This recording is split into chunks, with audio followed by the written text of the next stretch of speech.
If you want to connect your PlayStation 5 controller to Nintendo Switch 2, then you want to be able to do this directly. If you try to put the controller into the pairing mode and connect it directly to the Nintendo Switch 2 console, then it is simply impossible. You won't be able to use it. However, it is still possible to use the PS5 controller with this console, but you need to purchase a Bluetooth adapter.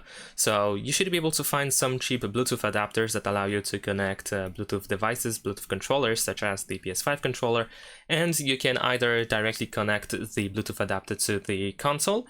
That is, of course, if the Bluetooth adapter has USB-C port, because we have only two USB-C ports. And if you don't have USB-C Bluetooth adapter, then you can also purchase USB-C to USB-A port or adapter as well.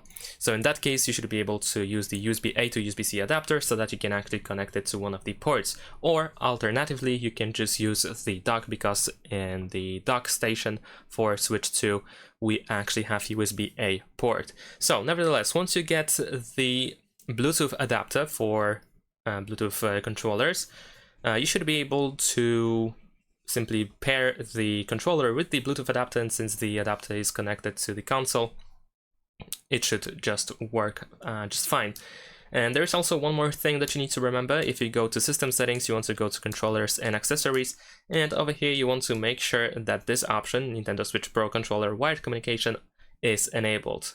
And that's pretty much all we have to do.